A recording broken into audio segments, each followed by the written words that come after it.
Hello, watchers. This is your girls, Veron, and Nica Chris. Ale, and welcome to our Welcome vlog. to our vlog! We here because we want you to join us to discover the top tourist attractions of all provinces in Region 3. Let's go!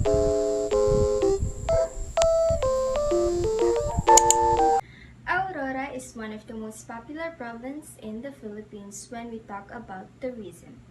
Tourist spots in Aurora, mostly in Baler, became its pride, and one of them is the place where surfing in the Philippines was born. If you want to visit Aurora and thinking about what are the tourist spots there, the following are the best tourist spots in Aurora you may want to visit. Baler Catholic Church. This historic church was originally built in 1611 and more commonly known as the major site of siege of Baler, which happened back in 1898 to 1899. This Baler Catholic Church is still standing at the south of Quezon Memorial Park, which is close to the town museum called Museo de Baler. Museo de Baler. Museo de Baler, located in Poblacion, Baler, Aurora. This museum displays artifacts and paintings about the history of Aurora, exhibit in the ethnic group Dumagat and Ilonggo, and photos of the memorabilia of native son Manuel L. Quezon, second Philippine president. There's a section regarding the siege of Baler with some film photos and props from the local film Baler. Baler Hanging Bridge. The Hanging Bridge is a steel cable footbridge over the moss-green waters of the Tibag-Sabang River. This river empties into Baler Bay at point just to the south of Sabang Beach. Hanging Bridge is not just a connecting landmark but a popular viewpoint as well. Hello guys! My name is Nica Nobleza. Today, we were going to visit the top tourist attractions, both cultural, historical, and man-made attractions here in the province of Bataan. Are you all ready guys? Let's go! Province of Bataan. Two important events in the Philippine history are named after the province. First, the 3-month-long Battle of Bataan in 1942, which represented the most intense stage of the Japanese invasions of the Philippines during the war. Second, the famous Bataan death marks wherein 72,000 American and Filipino war prisoners were forced to march between 60 and 69.6 miles from Bataan to Tarlac. As the name implies, thousands of Filipinos and hundreds of American prisoners of war died during that march. Despite its tragic history, the province of Bataan is emerging as a mass visit ecotourism and historic destination in the Philippines. Today, visitors can enjoy turtle sanctuary, bird watching site, majestic waterfalls, adrenaline-pumping hikes and trek, and the living museum of a beautiful restored traditional home. Now, let's go to our top 1 historical attractions here in the province of Bataan. Let's go! Las Casas Filipinas de Acuzar. Las Casas Filipinas de Acuzar is an open-air museum and heritage park in Bagat Town which showcase old houses that were dismantled brick by brick from their original location across the country and resemble in the same order inside the park. Spread over 400 hectares, the park features a collection of 27 Spanish colonial buildings and stone houses which resemble an old Philippine setting. Now, let's go to our top 1 cultural attractions here in the province of Bataan. Let's go! Casa Real Shrine. Casa Real Shrine, located in Malolos, throughout the duration of the First Philippine Republic, this shrine served as the national printing press and the National Museum. A printing press during the Malolos Republic, the Casa Real was restored in 1852 and converted into a municipality library. It is now a museum under the management of the National Historical Institute and serves as the final repository of still existing memorabilia. Now, let's go to our top 1 man-made attractions here in the province of Bataan. Let's go! Pawikan Conservations. Pawikan Conservation, located in Barangay Nagbalayong, is a home devoted to raising awareness about the preservations and propagation of endangered marine turtles, aptly called olive reddy. The coastline where the Pawikan Conservation Center sits, it is the original nesting sites of this endangered species. It is managed by the people who used to be poachered, turned into protectors of these sea creatures. The mission of the community-based program is to secure the eggs laid during the nesting season between September and January. Province name is derived from the Tagalog word bulak, meaning cotton, which was its former principal product. Bulacan started with small fishing settlements along the coast of Manila Bay and expanded into the interior with the arrival of the Spaniards. Bulacan was one of the first 8 provinces to rise against Spanish rule.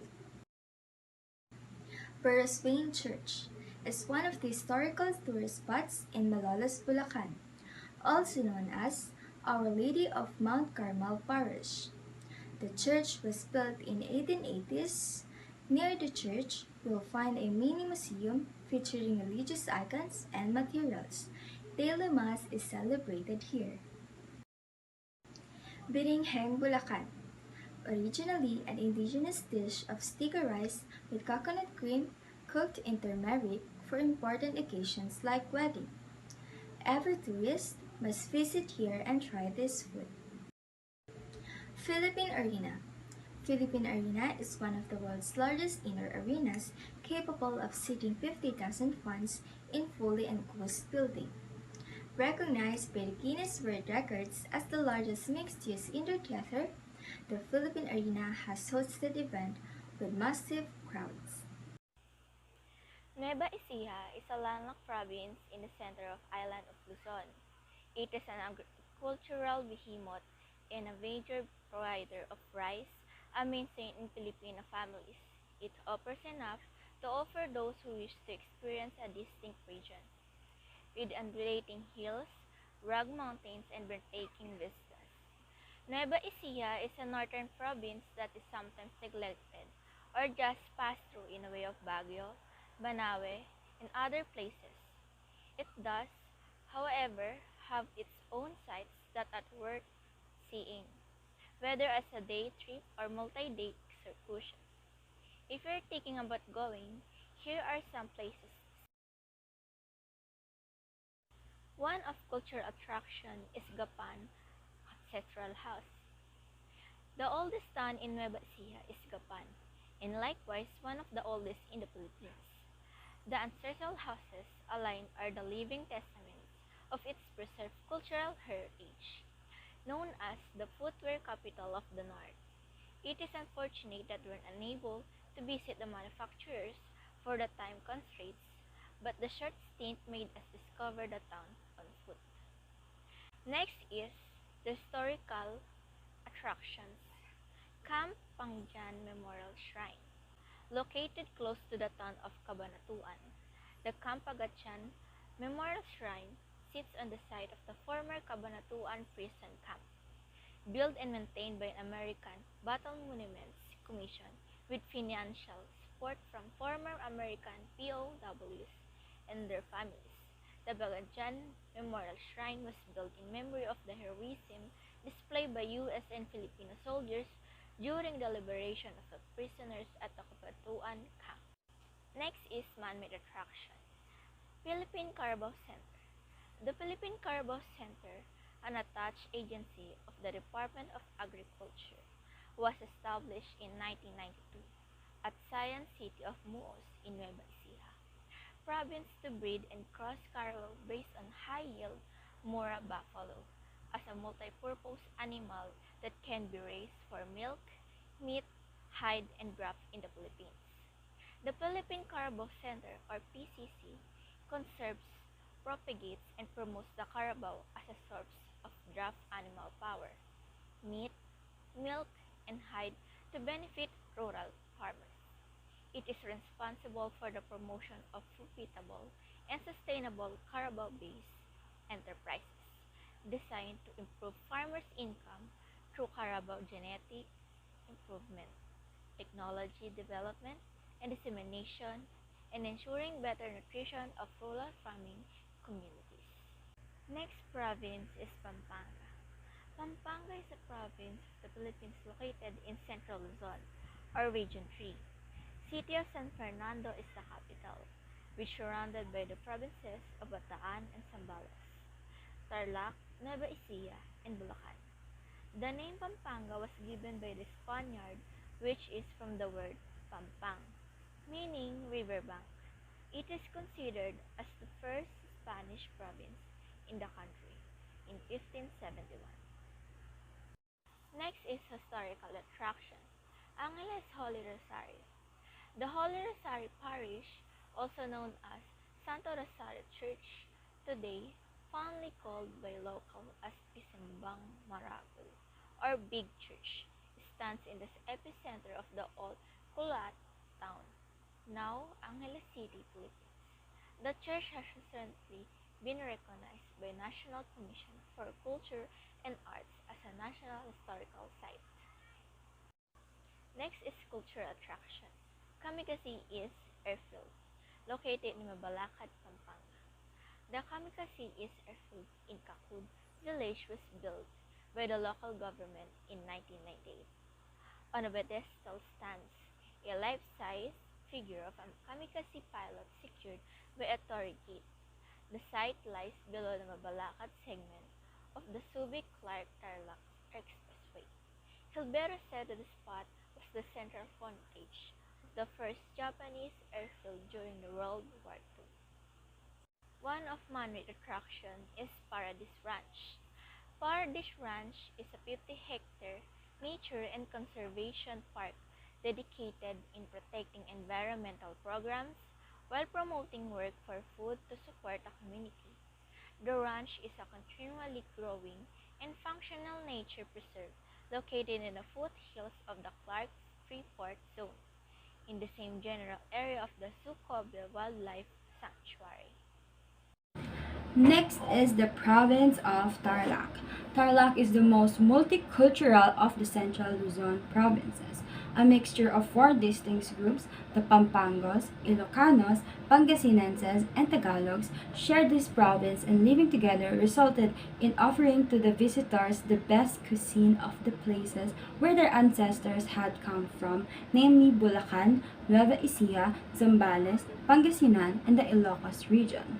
Tarlac is also best known for its myriad of historical sites, fine foods, vast sugar and rice plantations, and a beautifully landscaped golf course, plus so many other attractions, all make the province of Tarlac one of the best places to visit in central Luzon.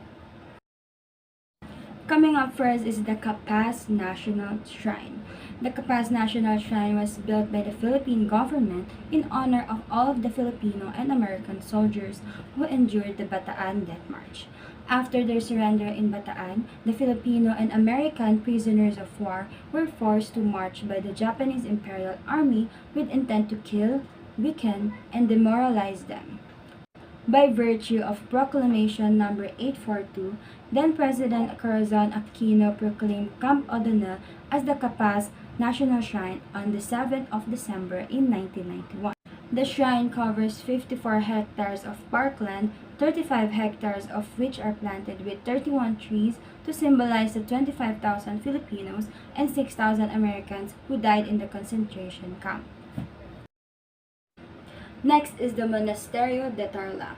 Monasterio de Tarlac is a popular tourist destination in the province of Tarlac. It is a monastery on top of Mount Resurrection, part of the Zambales mountain range in San Jose, one of the municipalities in Tarlac. In the monastery can be found a relic of the True Cross. Another noteworthy feature of this place is the 30 feet tall statue of the Risen Christ, overseeing the city and the wide mountain range of Zambales. The Monasterio de Tarlac was established in 2003 as the hermitage house for 5 monks of the Priory of the Servants of the Risen Christ, a congregation of monastic brothers led by its prior Frater Ronald Thomas Cortes, SRC, or Father Archie to his friends. Last from Tarlac is Cart City, Tarlac. Cart City is a one-stop shop food, entertainment, and adventure located along MacArthur Highway in Tarlac, Tarlac. Cart City is known for its world-class karting facilities. Fondly called this day as KCT, Cart City Tarlac has been around since 2005. Right beside SMCT Tarlac, the racetrack continues to improve throughout the years. The racetracks has a lot of space for racers, and the go-karts they let you ride in are from Europe. Aside from racing, they also have places where you can hang out with friends or families, such as billiard tables, karaoke booths, darts, and even live performance at their bar. I am here today to show you the different attractions in Zambales and Tarlac. Let's go! Starting off with Zambales. Zambales is blessed with pristine attractions for sun worshippers because of its location on the western shores of Luzon, along the West Philippine Sea. It's home to many coves and islands like Anawangin Cove, Nagsasa Cove, Potipot Island, and Capones Island, to name a few. Zambales is also where you can find another top destination in the North Subic. The active stratovolcano Mount Pinatubo Summit and Crater Lake also lies in the Botolan area of Zambales. Next is the Capones Island Lighthouse. Capones Island, located off the coast of the town of San Antonio in the province of Zambales, is a favorite weekend travel destination in the Philippines as it is conveniently accessible from the capital city of Manila. The island is famous for the century-old Capones Lighthouse. Capones Island Lighthouse is a historic lighthouse off the coast of Barangay in the province of Zambales. This lighthouse guides international vessels coming from the north towards Subic Bay or the Corregidor Island at the entrance of Manila Bay. Starting off with Mapanupi Lake. Mapanupi Lake is a freshwater lake located in the province of Zambales in the Philippines. The lake was created after the cataclysmic eruption of Mount Pinatubo in 1991. Lahars following the eruption blocked the drainage of Mapanupi River south of the volcano, flooding Mapanupi Valley together with its settlements. Only the steeple of the church, protruding out of the water, remained from one of the villages. The lake water is reportedly contaminated, with mercury leaking from the abandoned Dizon copper mine, which is located on the east shore of the lake. However, harmful chemicals are now diluted and are believed to be safe for diving and fishing. Last from Zambales is the Subic Safari. Subic Safari is the only tiger safari in the Philippines, located in the heart of the forest of Subic Bay Freeport Zone. It is a 25-hectare forest adventure park where guests are treated to an exciting adventure. Far from the conventional zoo or theme park, Subic gives you a chance to meet these wonderful animals up close and personal, promote awareness and concerns for their species through educational or information given by our competent tour guides, a unique avenue to commune with nature, and most of all, experience an adventure like no other here in the country, a close encounter with the biggest members of the cat family.